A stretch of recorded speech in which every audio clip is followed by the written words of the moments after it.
Bueno, continuemos, Jorge. ¿Y qué otra cosa vamos a hacer? Estamos ya en el año 1881. Ahí ocurre un episodio también que fue conmocionante, por lo menos para las tropas del Ejército Nacional, aunque también para los pueblos de la región. Fue cuando en enero los caciques Queupu, Huayquillán otra vez y Nahuelán atacan al fortín Huañacos, cercano ahí a Chosmalal. Calculan que unas 500 lanzas, aunque también estaban armados ya con Winchester. Realmente, a raíz de esa invasión de las tropas del Ejército Nacional, ellos se proveyeron de armas de fuego, aunque no las sabían utilizar bien. Se proveyeron generalmente del otro lado de la cordillera. Fue también una emboscada, pero esta fue al revés con respecto a la que ocurrió la de Solaligue. En la de Solaligue salieron 20 y los emboscaron. Acá hicieron salir a toda la guarnición a perseguir una partida de indios y atacaron a la guarnición que quedaba, prácticamente toda gente grande, bolicheros, comerciantes, mujeres, y destruyeron el fortín matando a casi todos. Hubo sobrevivientes, algunas cautivas que se las llevaron a Chile. Cuando regresa el ejército, luego de haber desistido de perseguir a ese grupo al cual le estaban buscando, se encuentran con la novedad de que el fortín había sido totalmente devastado. Esta victoria para los pueblos originarios, derrota para el Ejército Nacional. A unos les provocó una esperanza, la de expulsar a los invasores, pero bueno, del otro lado empezaron a fruncir el ceño, porque ya había habido varios fracasos. Empezaron a preguntarse, ¿está fallando la estrategia? ¿Qué es lo que estamos haciendo mal? ¿Estamos calculando mal? ¿Tenemos mala información de la cantidad de lanzas que tienen los pueblos de la zona? Empezaron un poco a hacer un replanteo de cómo venía la estrategia.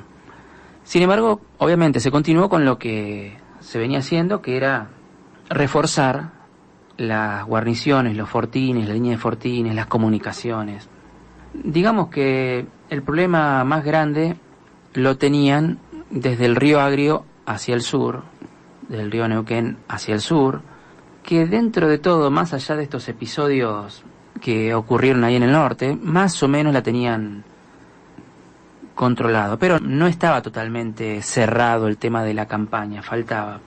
Ya empezaban a reincorporarse un montón de gente, de batallones que habían peleado justamente en esa última lucha interna argentina. Ya para los primeros días de marzo, ahí de 1881, empieza la campaña al Nahuel Huapi, comandada por Conrado Villegas. Uno de los objetivos explícitos de esa campaña, de la cual hemos hecho un programa exclusivo, fue hacer rendir o capturar a Sayhueque, y si no podían capturarlo, abatirlo. Obviamente que no lo consideraban ya un aliado. Ahí es cuando un destacamento del teniente coronel Luis Tejedor, que no tiene nada que ver con el gobernador de Buenos Aires, consigue tomar Caleufú, el mítico lugar. Digo mítico porque también a través de los escritos de Francisco Moreno ese lugar se transformó prácticamente en un lugar de culto, algo así como si nosotros ahora dijéramos, no sé, el Uritorco. Sí, una cosa así. Toma Caleufú, pero claro, Sayhueque se había retirado preventivamente, en realidad preventivamente no, se escapó con toda su gente porque vio que no estaba en condiciones de enfrentar a ese destacamento y tuvo que abandonar más de 4.000 ovejas, 600 caballos y más de 800 vacas. Todo eso quedó para... Oportunamente... Sí, para el Ejército Nacional, que servía muchísimo para reponer en esa campaña que tenía un costo económico importante. Y que en un principio se había atacado al reaprovisionamiento en una de las En el 80, en el 79, se atacaba a las líneas de aprovisionamiento del ejército como método de lucha y desgaste. Claro, sí, exactamente. Ese era uno de los métodos preferidos. No enfrentar directamente, pero sí tratar de dañar sus líneas de abastecimiento. Entonces, a los troperos, a los arreos, tratar de capturarles todo.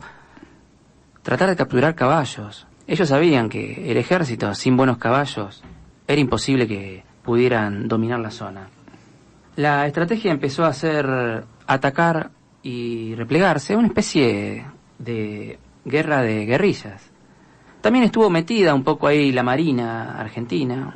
Te dirá, ¿cómo la Marina? Bueno, sí, navegando a través primero del Río Negro, después el Limay hasta llegar al Coyoncurá. Ahí está el barco, que en realidad los barcos que navegaban los ríos, más que barcos, eran botes grandes, comandada por el coronel Erasmo Obligado, que, bueno, intentó controlar la zona, pero se dio cuenta que era imposible, que estaba ya todo ocupado. Incluso más, tuvo que poner pies en polvorosa y retirarse apresuradamente, perseguido y tiroteado.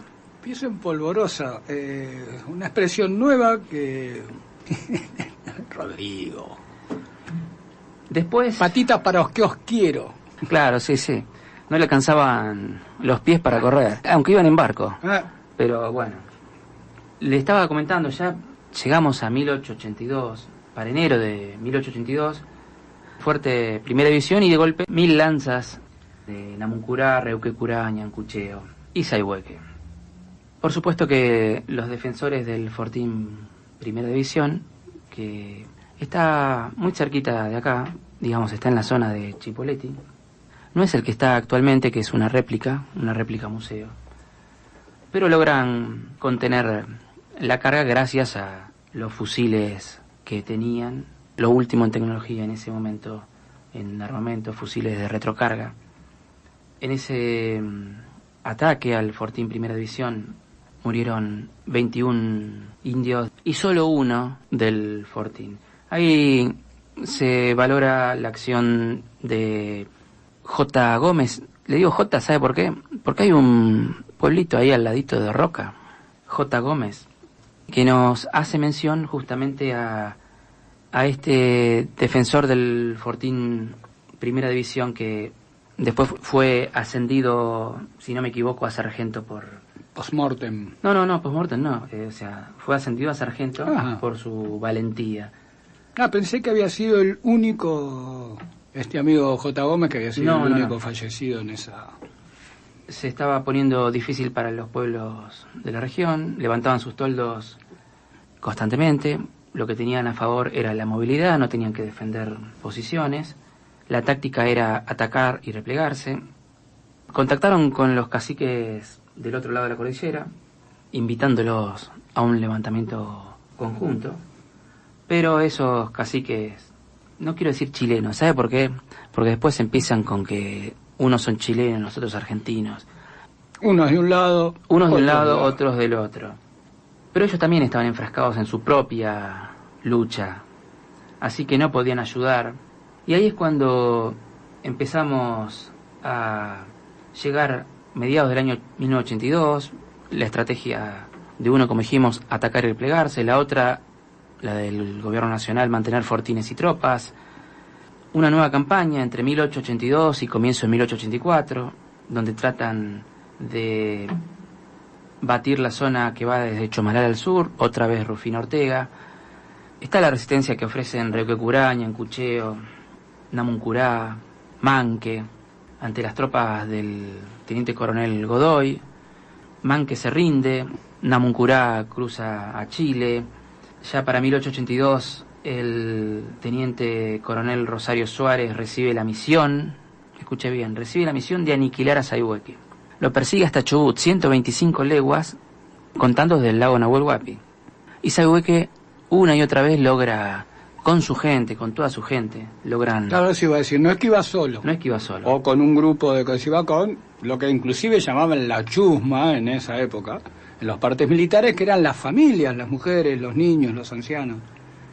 El 6 de diciembre de ese año se libra el combate de Chimehuín, del cual hemos hecho alguna mención también en un programa, ahí en la zona de Junín de los Andes, donde triunfa el Ejército Nacional al mando del capitán Bustos. Dicen que enfrentaron, por lo menos dicen los partes militares, triunfaron sobre 400 lanzas y 200 carabinas. Luego viene el combate de Pulmarí, ahí en la zona del Aluminé, una especie de desfiladero medio cerrado, también donde son emboscados. La táctica que utilizaban ante la imposibilidad de luchar en igualdad de condiciones contra el armamento del Ejército Nacional era tratar de que se acercaran, emboscarlos y atacarlos cuando los tuvieran ahí encima. Ahí muere el comandante capitán Pedro Cruzeil, que tiene... Ahí en el oeste neuquino hay una calle conocida. Muy linda ahora, asfaltada desde asfaltada la ruta. desde hace poquito. Pero, primero, recibió entre lanzazos y cuchilladas 36 golpes, lo que da un poco a entender o ver la ferocidad con la que se estaba luchando. Se luchaba a muerte, como se decía, como se dice, y en el caso del capitán es un caso emblemático, porque este capitán era muy admirado por la tropa. ¿Pero por qué era muy admirado? Era muy admirado por la ferocidad que tenía en la lucha.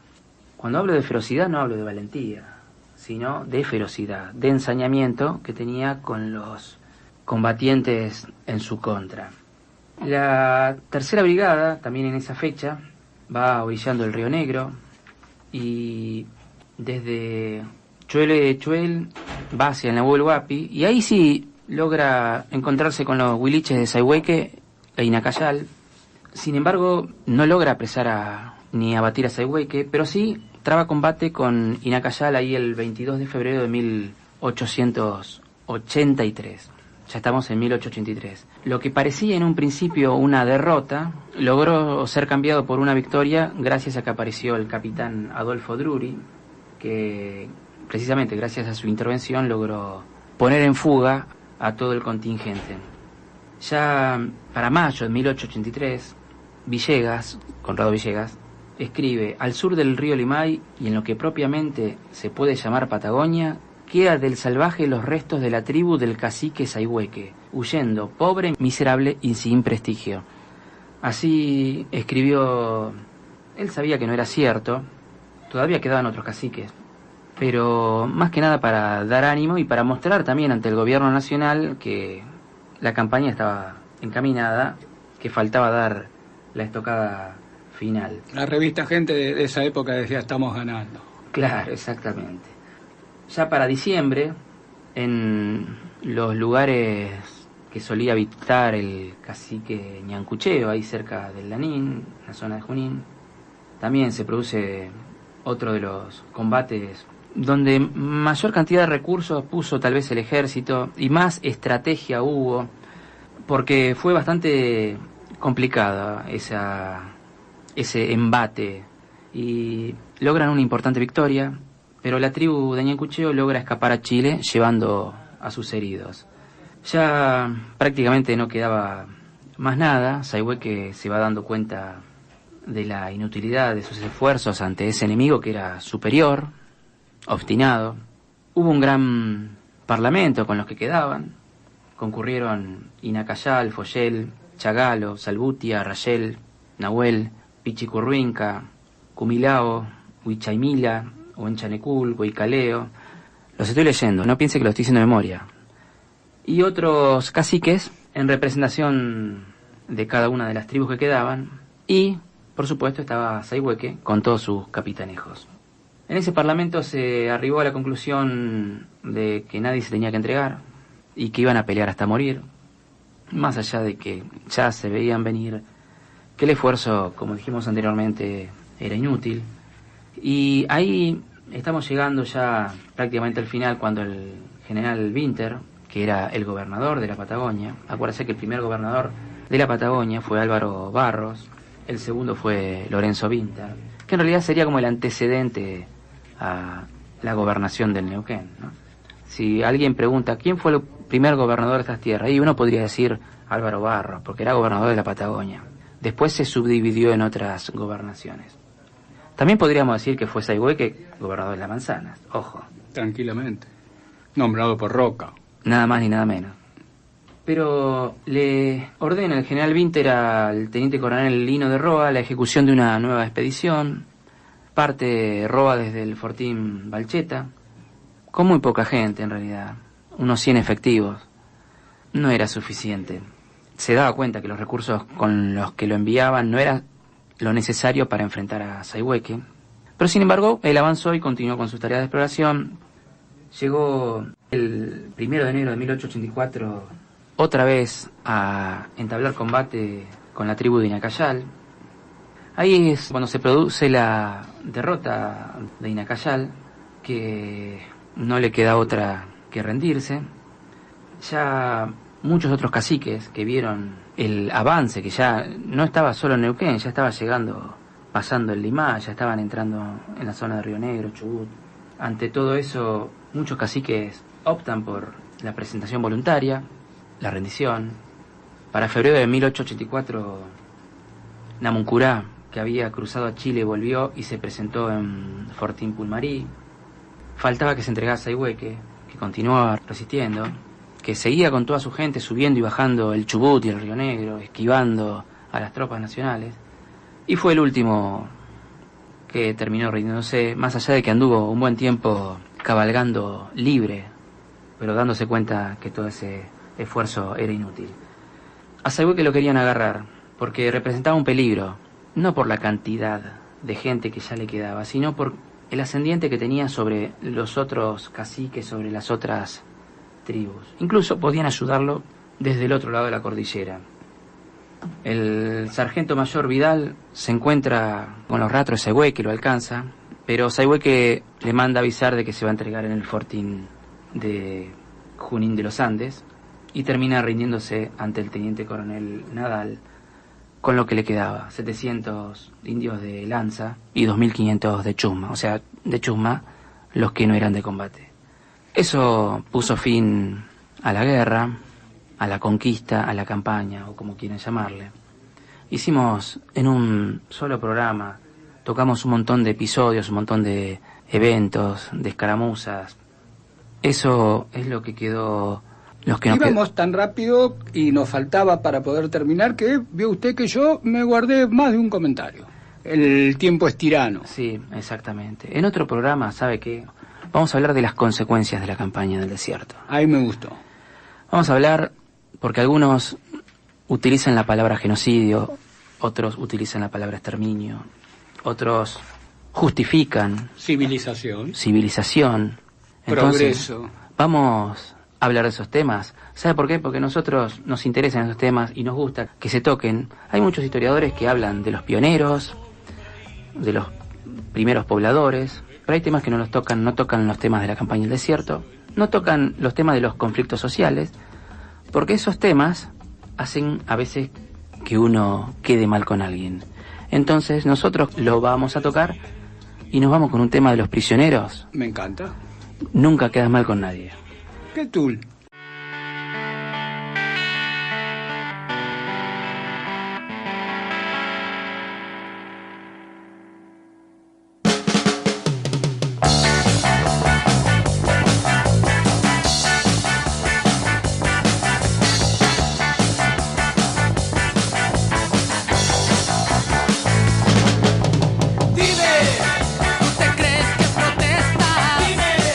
¿Me aseguras que protesta?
gringo hippie, tu guitarra, oye imbécil barbón.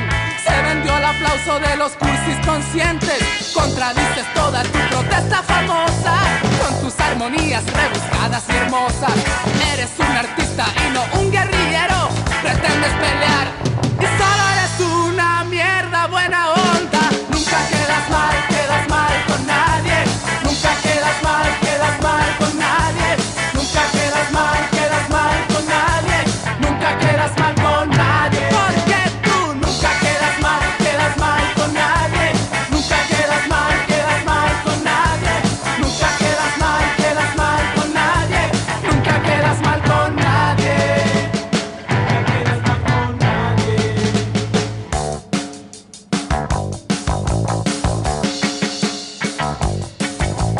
Cómete tu miedo a la